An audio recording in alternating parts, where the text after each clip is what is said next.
मुजफ्फरनगर जिले की यातायात व्यवस्था को बेहतर बनाने और राष्ट्रीय राजमार्ग 58 पर लगातार बढ़ते जाम से राहत दिलाने के लिए एक बड़ी परियोजना को हरी झंडी मिल गई है। समाजवादी पार्टी के राष्ट्रीय महासचिव एवं मुजफ्फरनगर लोकसभा सांसद हरेंद्र मलिक ने बताया कि जड़ौदा नरा से संधावली पुल तक करीब 3 किलोमीटर लंबे एलिवेटेड रोड का निर्माण किया जाएगा। सांसद के मुताबिक इस परियोजना पर करीब 440 करोड़ रुपए की लागत आएगी। खास बात यह है कि ये परियोजना को राष्ट्रीय राजमार्ग प्राधिकरण से मंजूरी मिल चुकी है और इसका टेंडर व वर्क ऑर्डर भी हो चुका है। निर्माण कार्य अक्टूबर 2026 में शुरू होने की उम्मीद है। सांसद हरेंद्र मलिक ने बताया कि प्रस्तावित एलिवेटेड रोड जड़ौदा से लेकर ओवरब्रिज तक करीब 3 किलोमीटर लंबाई में बनाया जाएगा। इसका उद्देश्य मुख्य यातायात को सीधा और निर्बाध मार्ग उपलब्ध कराना है। एलिवेटेड रोड के नीचे सर्विस रोड बनी रहेगी। इससे स्थानीय वाहनों को अलग मार्ग मिलेगा और मुख्य राजमार्ग पर लंबी दूरी के यातायात तथा स्थानीय आवागमन के बीच होने वाला टकराव कम होगा। इस परियोजना के पूरा होने के बाद यातायात व्यवस्था में बड़ा बदलाव देखने को मिलेगा। मुख्य ट्रैफिक एलिवेटेड रोड के ऊपर से सीधा गुजरेगा, जबकि नीचे सर्विस रोड से स्थानीय वाहनों की आवाजाही जारी रहेगी। इससे बार बार वाहनों के कटने, आमने सामने आने और यातायात बाधित होने की समस्या कम होने की उम्मीद है। सांसद का कहना है कि मुख्य यातायात सीधा चलेगा और स्थानीय ट्रैफिक नीचे से संचालित होगा, जिससे इस पूरे हिस्से में यातायात व्यवस्था अधिक सुगम हो सकेगी। NH-58 मुजफ्फरनगर के लिए बेहद महत्वपूर्ण मार्ग है। इस पर भारी वाहनों के साथ साथ स्थानीय और लंबी दूरी का यातायात भी चलता है। यातायात का दबाव बढ़ने के कारण कई बार जाम की स्थिति पैदा होती है। करीब 440 करोड़ रुपए की लागत से बनने वाला 3 किलोमीटर लंबा एलिवेटेड रोड इस समस्या के समाधान की दिशा में महत्वपूर्ण कदम माना जा रहा है। इसके निर्माण से मुख्य यातायात को अलग मार्ग मिलने की वजह से सड़क पर वाहनों का दबाव कम होने की उम्मीद है। संधावली क्षेत्र में ओवरब्रिज और एलिवेटेड मार्ग को लेकर पहले भी योजना सामने आ चुकी है। जनवरी 2026 की रिपोर्ट के अनुसार संधावली से वहलना तक करीब 2.44 किलोमीटर लंबे 6 लेन ओवरब्रिज के लिए 419 करोड़ रुपए का बजट स्वीकृत किया गया था। उस योजना में करीब 1.72 किलोमीटर हिस्से को एलिवेटेड रखने की बात बताई गई है।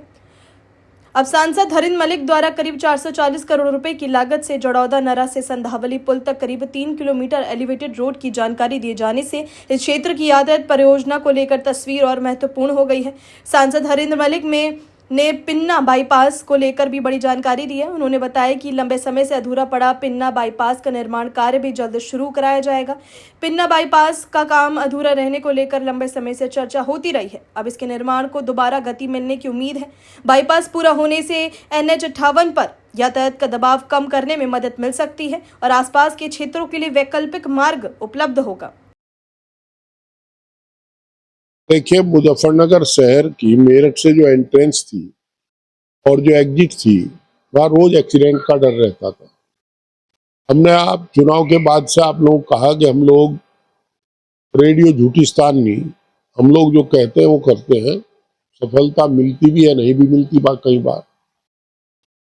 अब आपको जानकर प्रसन्नता होगी कि 440 करोड़ की लागत से हम लोग ऐसी व्यवस्था करा रहे हैं और सहर्ष बताता हूँ कि NH ने वो प्रोजेक्ट स्वीकृति के बाद हम लोग जिक्र भी नहीं किया किसी को।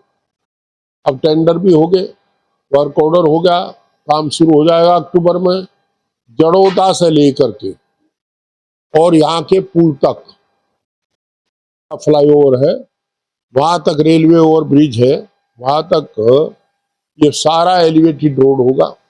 इतना लंबा ब्रिज बनेगा, 3 किलोमीटर लंबा, 2.7 नया बनेगा और 300 मीटर पहला होगा ये, तो 3 किलोमीटर हो जाएगा।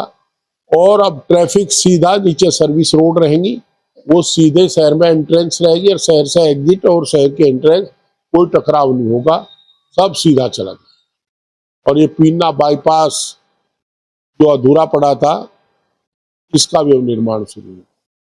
बड़ी चर्चा थी इसकी, पर रुका पड़ा था, अब ये पूरा होगा।